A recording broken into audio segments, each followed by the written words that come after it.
Well, Disney's woke Pinocchio film has finally arrived on Disney Plus, and the reaction from fans has been less than stellar, to put it lightly. So as you can see here on the trailer that they just released before they launched the film over there on Disney Plus, it also got completely obliterated as the first trailer did, and it got so bad that Walt Disney Studios' official channel on YouTube turned off the comments. That is how bad the backlash has been for this film, and over here on Rotten Tomatoes, we finally got the reviews in, and it's just bad across the board. Critics hate this. Audiences hate this. Everyone is finally united on the front that these live-action remakes that Disney continues to make need to stop.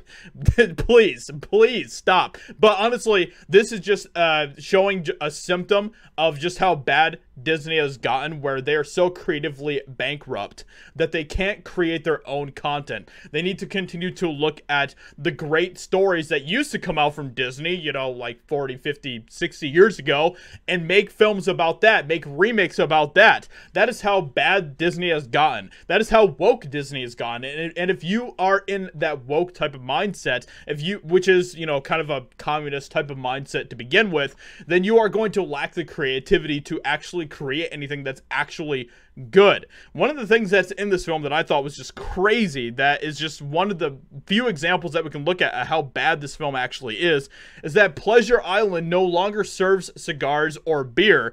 They completely axed any of the cigar stuff, and they changed the alcohol to root beer, which completely just kills the entire point of that they were trying to make with Pleasure Island. These things that can become vices for people, things like, you know, that are bad habits and everything else. That was kind of one of the messages that came along with Pleasure Island from the original cartoon. All of that is completely gone in this one, because apparently drinking root beer is enough to turn you into donkeys these days, so which is just kind of insane and completely lacks any sort of message that the original thing had. But this just goes to show, and all these live-action remakes that Disney continues to make, I can't stand them. I think that they're pretty much terrible across the board. Cinderella was okay, but besides that, they've all been pretty terrible in my opinion.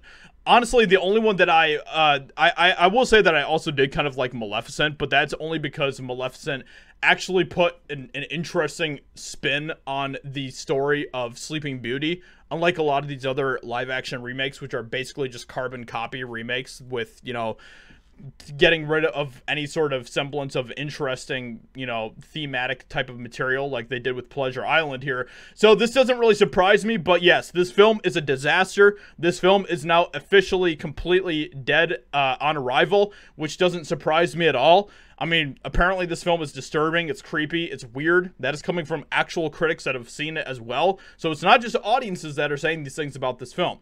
And this is just showing a much larger problem of what is happening in Hollywood in general. So with that being said, let me know what you think about this in the comments below. Leave a like, subscribe. I'd appreciate that a lot. And I'll talk to you all in another video very soon.